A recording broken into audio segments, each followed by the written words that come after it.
Untuk pengacara kebenaran dan keadilan anak kita terlalu kejam saat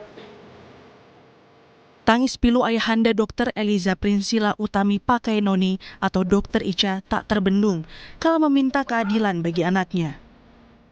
Putri kebanggaannya yang mengabdi sebagai dokter meninggal diduga akibat intimidasi dari anggota DPRD Kabupaten Timur Tengah Utara. Keluarga mengungkap, dokter berusia 27 tahun itu mengalami tekanan psikologis setelah insiden saat menangani pasien gigitan ular di IGD RS Leona Keva Menanu 13 Juni lalu. Sejak itu, almarhumah menjadi pendiam dan tertutup. Hasil tes kejiwaan menyebut almarhumah mengalami stres tingkat tinggi. Anggota DPRD Kabupaten Timur Tengah Utara Veronica Lake yang namanya ikut terseret dalam kematian Dr. Ica mengklarifikasi. Dua rekan sesama anggota DPRD mengajaknya menjenguk pasien korban gigitan ular yang merupakan kerabat salah satu anggota DPRD pada 13 Juni lalu. Menurut Veronica, perdebatan antara dua anggota DPRD dan pihak dokter sudah berlangsung ketika memasuki ruang perawatan. Ia mengaku hanya menanyakan tindak lanjut penanganan pasien serta standar pelayanan rumah sakit. Terkait perkataan panggil wartawan saja, itu saya maksudkan sebagai usulan dalam percakapan kepada salah satu rekan DPRD agar ada liputan eksternal dan investigatif terkait transparansi pelayanan kesehatan, evaluasi, dan perbaikan kualitas pelayanan kesehatan.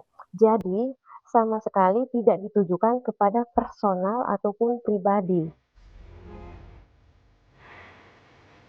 Polres Timur Tengah Utara memastikan segera memeriksa 3 anggota DPRD atas dugaan intimidasi terhadap Dr. Ica. Sejauh ini, polisi telah memeriksa rekam medis Dr. Ica dan sejumlah rekannya di IGD RS Leona Keva Menanu. Ya, saya juga sudah mengambil keterangan dari teman-teman dokter Ica yang pada saat kejadian itu ada di lokasi. Kami akan meminta hasil rekam medis dari dokter Ica selama dirawat di Leona maupun berkoordinasi dengan rumah sakit Ben Boy terkait hasil dari psikologi. Ya, kemudian untuk berikutnya kami akan segera mengambil meminta berita klarifikasi dari 3 anggota dewan tersebut. Kementerian Kesehatan menurunkan tim investigasi untuk mengusut dugaan intimidasi terhadap Dr. Ica. Kemenkes melibatkan sejumlah pihak, yakni pemerintah daerah, rumah sakit, penegak hukum, dan Ikatan Dokter Indonesia. Di tengah investigasi ini, Kemenkes juga meminta masyarakat tak menyebarkan informasi yang belum terverifikasi. Dan saya juga bersama dengan Inspektorat Investigasi yang akan mendalami kasus dari meninggalnya Dr. Ica. Gubernur NTT Emmanuel Melkiades Lakalena memastikan semua pihak yang terlibat dugaan intimidasi dan kematian Dr. Ica akan bertanggung jawab. Keluarga terus menuntut keadilan, sementara negara pun perlu memastikan jaminan atas perlindungan hukum dan psikologis terhadap tenaga kesehatan. Tim Liputan Kompas TV.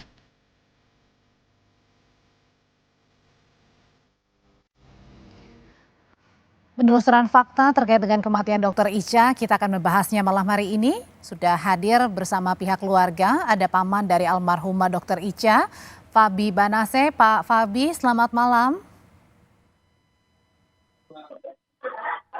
Iya, sambil diperbaiki untuk komunikasinya, Pak Fabi, saya mau menyapa juga sudah hadir di ruangan Zoom, ada Ketua Umum Ikatan Dokter Indonesia IDI, Slamet Budianto. Pak Slamet, selamat malam.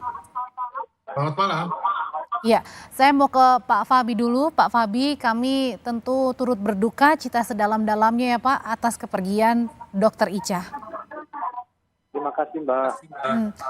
Pak Fabi, dari yang Bapak dengar sebagai paman, sebenarnya bagaimana Dr. Ica terakhir sebelum dinyatakan meninggal dunia, sempat curhat nggak Pak? Gimana apa yang dialami Dr. Ica belakangan ini?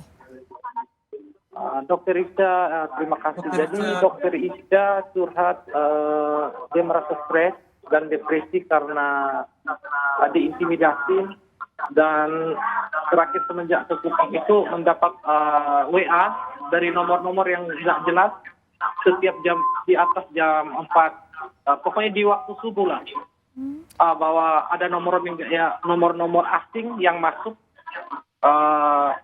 itu berupa teror, habis ancaman bahwa hati-hati kamu itu, pokoknya seperti yang narasi-narasi yang dibangun sebelum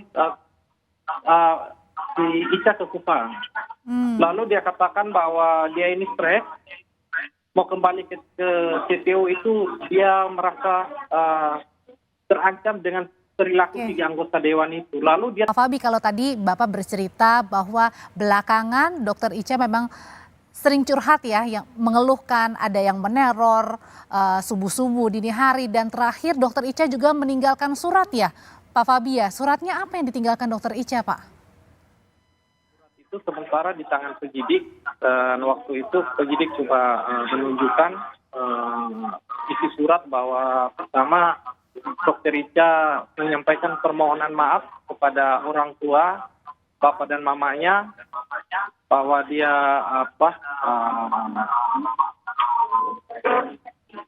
sebagai kakak dia gagal, artinya dia meminta maaf kepada orang tua sebagai kakak. Dia istilahnya saya lupa juga bahasanya, tapi Gagal apa yang kira-kira dirasakan Dokter Ica, Pak? gagal Bukannya mewujudkan cita-cita orang tua. Tapi kedua, dia mau kembali ke CTO itu dia masih merasa trauma jika 3 orang ini tidak diproses hukum. Lalu dia mengampuni 3 orang ini, tapi tidak dengan proses hukumnya. Biarlah dia menjadi korban, asal jangan ada biarlah dia mati, asal jangan menjadi korban berikut, sehingga tidak ada lagi korban Ica-Ica yang lain. Oke, artinya di situ Dokter Ica memang sudah melakukan yang semestinya sebagai dokter jaga kala itu, tapi kemudian ia mendapatkan perlakuan yang tidak seharusnya. Itu yang sangat dialami Dokter Ica selama berapa lama, Pak Fabi? Itu dialami semenjak kejadian tanggal 13 Juni. Setiap hari ada teror? Hampir setiap hari ada teror terus, sehingga pada tanggal 24 itu, 23 kami setelah keluar dari rumah sakit Leona, kami bawa ke orang tua kandungnya Dokter Ica, bawa ke Kupang. Jadi tanggal 24 itu kami lakukan tes kejiwaan di klinik mental health itu di Kupang, dan di saat itu juga ada lagi setiap malam itu teror-teror dari nomor-nomor asing yang selalu Itu isinya apa Pak, kurang lebih saja isi bentuk terornya apa, ancaman seperti apa? Ancaman, kamu hati-hati, kamu jangan sampai kalau pokoknya kamu spill yang aneh-aneh, kamu hati-hati saja, gitu. Artinya di sini tidak ada berupa intimidasi fisik secara langsung, tapi verbal ya, maupun yang dikatakan langsung, maupun tadi berupa WhatsApp atau SMS di handphone. Ya, kalau intimidasi langsung waktu kejadian, pasca kejadian itu intimidasi verbal melalui WhatsApp dan teror hampir setiap hari. Dan pada tanggal 24 setelah Dokter Ica di Kupang dan selesai tes kejiwaan, itu setiap malam pasti si Dokter Ica tuh selalu menghubungi saya di jam 4:15 karena terganggu sekali. Saya bilang dia tidak bisa matikan handphone kan ada banyak pasien yang selalu gini. Jadi begitu dia buka selalu saja ada teror nomor-nomor asing yang selalu masuk meneror dia. Sehingga saya setiap jam 4 saya katakan bahwa novena aja, besok baru kita jumpa. Gitu. Oke, saya mau ke Pak Slamet dulu ya Pak Fabi. Pak Slamet, bentuk intimidasi ini benar-benar artinya sudah di luar batas sekali ya Pak ya, antara tadi pasien, keluarga pasien, dan juga dokter yang merawat, yang menjaga. Ya, dokter itu kan manusia juga ya. walaupun seorang dokter dididik dengan keras, disiplin, panjang, mereka manusia juga, apalagi yang dokter jaga di UGD.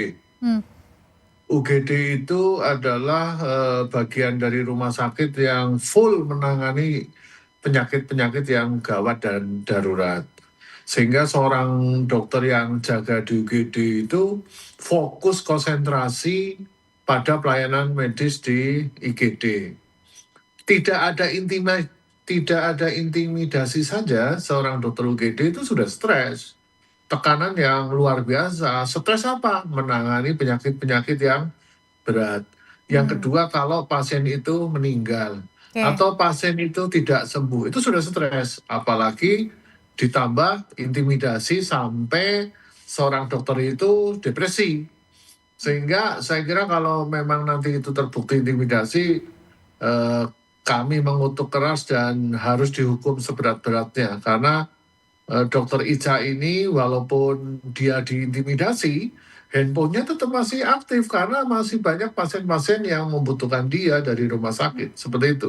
Kalau dari yang diterima informasinya dari pihak rumah sakit dan juga keterangan dari para saksi, Pak Slamet, sebenarnya waktu itu kejadiannya gimana pada saat Dokter Ica ini adalah dokter jaga yang berada di IGD Leona, kemudian merawat anak pasien yang tergigit ular? Ya, untuk kronologis yang valid hari ini tim ID dengan tim Kementerian Kesehatan melakukan investigasi baik di rumah sakit maupun di keluarganya. Sehingga nanti kita mendapatkan informasi yang lebih valid lagi dan sampai hari ini saya belum mendapatkan info itu. Yang kami dapatkan adalah bahwa Dokter Ica melakukan meninggal dikarenakan intimidasi tadi. Artinya intimidasi tersebut adalah sangat luar biasa sehingga menyebabkan Dokter Icanya depresi dan meninggal. Intimidasi ini apakah termasuk pada saat kalau keluarga pasien ini mengintervensi atau mencoba mengintervensi pada saat kejadiannya? Jadi begini, UGD itu kan semua penyakit-penyakit yang gawat pasti di situ kan. Oke, karena perlu penanganan khusus gitu ya dan cepat gitu ya. Dokternya stres karena menangani penyakit-penyakit gawat. Oke. Si pasien juga stres juga kalau ada anggota keluarganya yang sakit gawat darurat. Disitulah muncul harapan besar dari menurut pasien dan keluarganya atau bahkan pejabat. Oh harusnya begini, oh harusnya begini. Harusnya ada di film-film di luar negeri seperti ini, padahal tidak seperti itu.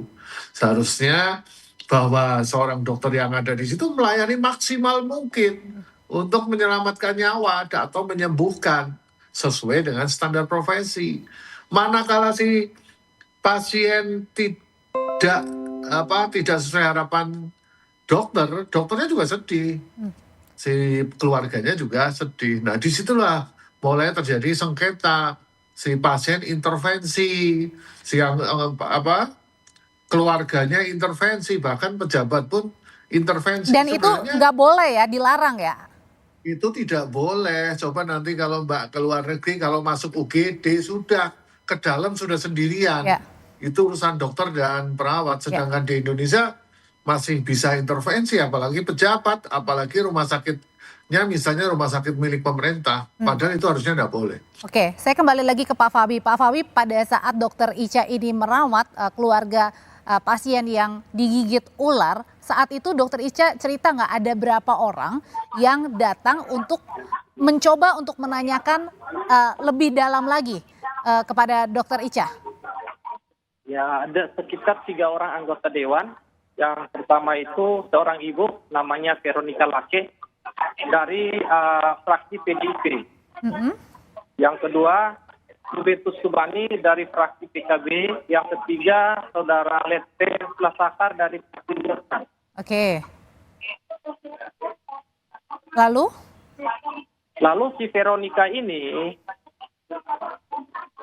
dia mengatakan bahwa kami ini menurut kami ini lebih paham SOP. Dalam 6 jam itu sudah harus bla bla bla bla. Panggil wartawan. You tidak tahu kami ini siapa. Lalu tidak lama masuk lagi si anggota DPR nama Robertus Subandi. Dia langsung menteror, kamu tidak tahu kami ini siapa, saya ini siapa. Catat nama saya, tanda muka saya ini anggota DPR Komisi 3 yang berurusan dengan kesehatan. Saya bisa pindahin kamu, saya bisa ini, pokoknya segala macam. Tidak lama lagi masuklah anggota DPR dari fraksi Golkar namanya Teres Lasakar. Dia langsung menjawab, ini bagaimana ini sepertinya kalian salah kasih obat, kenapa kasih paracetamol segala macam gitu.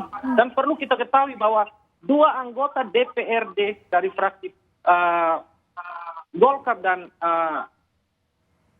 PKB ini mulut mereka bawa alkohol. Dan menurut saksi yang ada, sebelum mereka masuk ke dalam serobot ke IGD itu, mereka juga konsumsi miras. Oh, itu menurut keterangan saksi. Oke. Jadi kan keluarga pasien yang anaknya tergigit ular ini kan akhirnya sembuh ya, dirawat oleh dokter Ica, akhirnya sembuh ya Pak Fabi ya. Dokter Ica saat itu pernah cerita nggak ke Bapak, kenapa kaget nggak, kenapa seharusnya keluarga pasien ini kan seharusnya berterima kasih karena anaknya sudah sehat, sudah pulih lagi. Tapi kenapa sebaliknya malah mengintimidasi berhari-hari dengan kata-kata yang tidak baik? Jadi sebelum kejadian ini kan begitu saya dengar anak saya ini diterorkan pertama itu di media.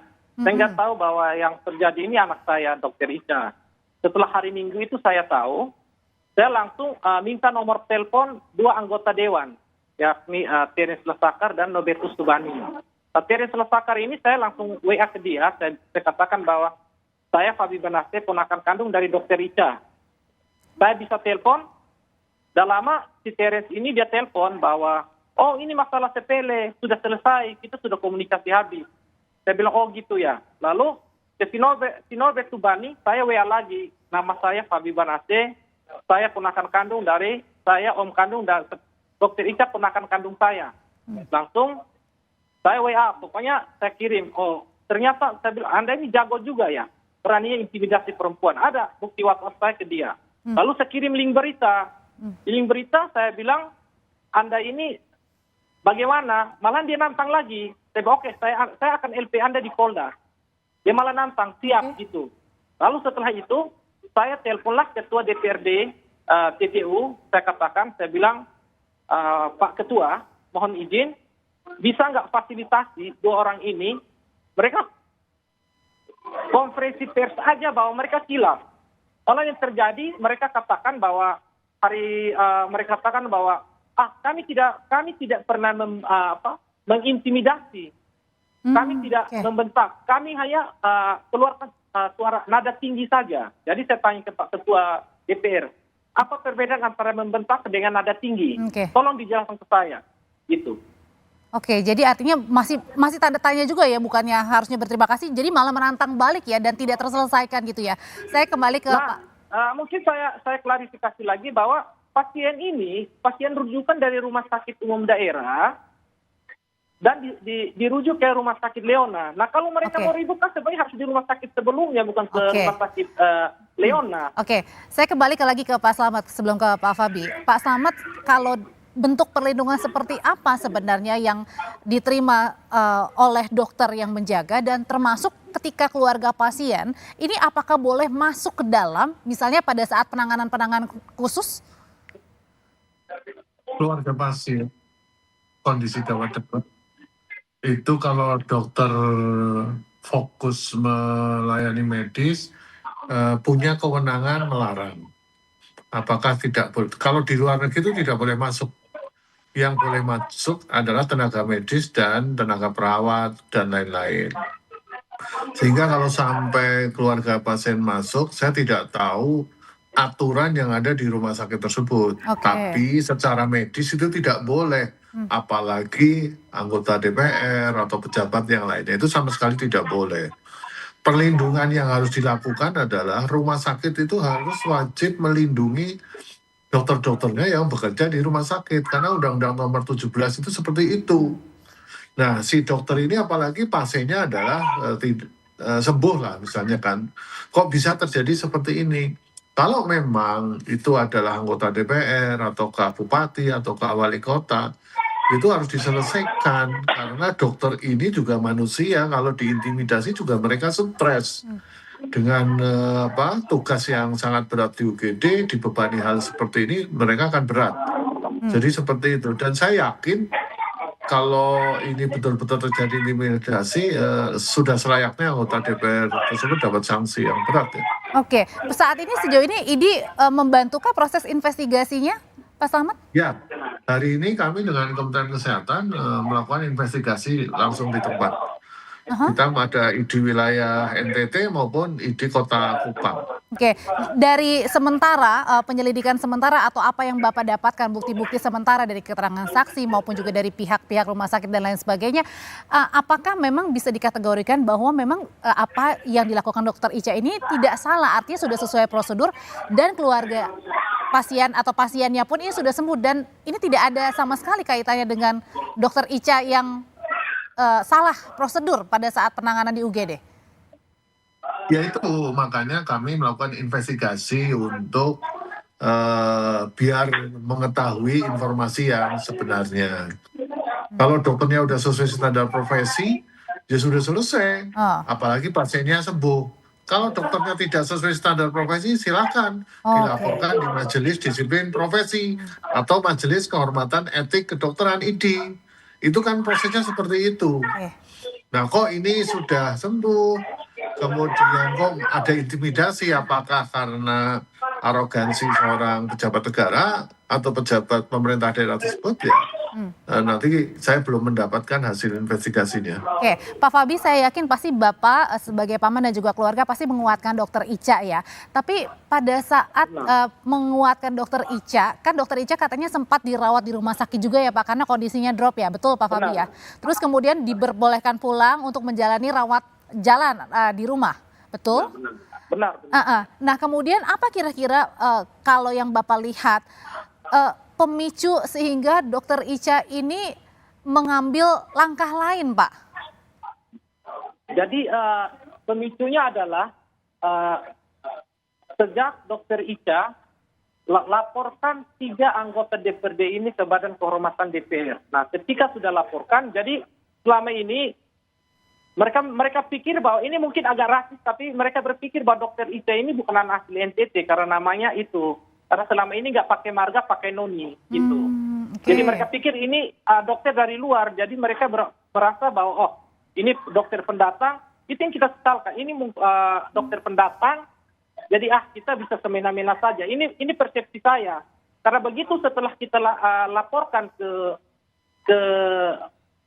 laporkan 3 anggota DPR ini ke Badan Kehormatan DPR, di situ kan cantumkan nama lengkap. Dokter Elisa Priscilla Utami Pakenoni. Nah, Pakenoni ini marga kami, anak asli Timor Tengah Utara. Nah, kenapa sampai gitu? Nah, puncak teror itu setelah Dokter Ica melaporkan mereka ke Badan Kehormatan DPRD. Dan itu pun saya masih komunikasi dengan Ketua DPR. Saya katakan bahwa kalau misalnya masalah ini, kalian minta maaf dulu. Konferensi pers, kalian mengakui. Tetapi mereka telah ngotot, mereka ingin jumpa keluarga dulu, baru mereka konferensi pers. Kenapa begitu? Katanya mereka, kalau mereka mengakui bahwa mereka kekeliruan, artinya bahwa mereka itu sudah terindikasi tindak pidana. Saya juga nggak tahu itu persepsi dari mana, tapi itu info yang saya dapat hasil saya komunikasi dengan Ketua DPRD. Oleh karena itu, Ketua DPRD katakan bahwa mereka tetap tidak mau konversi, jadi hak keluarga untuk bagaimana. Nah, pasca laporan itu sesuai Undang-Undang ND 3 kata Ketua DPR, segera nanti ditumpulkan persoalan administrasi untuk dilanjutkan kepada persiapan sidang dugaan pelanggaran kode etik oleh 3 anggota DPR. DPRD. Oke, Pak Slamet, hari ini kan polisi juga sudah memanggil 3 anggota DPRD ya. Yang sejauh Bapak terima, apa sih sebenarnya yang menjadi alasan ketiga anggota DPRD ini mencoba mengintervensi, kemudian berkata-kata yang tidak pantas begitu kepada dokter yang menyelamatkan keluarga pasien? Atau pasien maksud saya? Ya, saya mendengar sedikit ya, karena saya menunggu hasil investigasi. Mungkin karena ketidakpuasan anggota DPR terhadap pelayanan dokter tersebut. Tapi saya tidak tahu itu ketidakpuasan sesuai seleranya sendiri atau sesuai dengan SOP rumah sakit. Kalau SOP rumah sakit kan udah jelas, pasti dokter UGD tahu. Jadi untuk pastinya nanti saya menunggu hasil investigasi tersebut. Oke, dan yang jelas ini Dokter Ica tidak menyalahi prosedur apapun ya, karena toh pasiennya juga sudah sembuh ya dari perawatan Dokter Ica ya. Pak Slamet, itu yang perlu di-highlight juga ya. Memang sayangnya Dokter Ica nggak melapor ID pada saat dia melaporkan ke Badan Kehormatan DPRD. Kalau dia melaporkan ke ID kan kita bisa memberikan pendampingan dan bantuan hukum. Kita tunggu upaya penyelidikan selanjutnya dari polisi, termasuk juga dari Kementerian Kesehatan dan juga Ikatan Dokter Indonesia. Terima kasih Ketua Umum Ikatan Dokter Indonesia, Pak Slamet Budianto, dan ada juga paman dari almarhumah Dokter Ica, Pak Fabi Banase.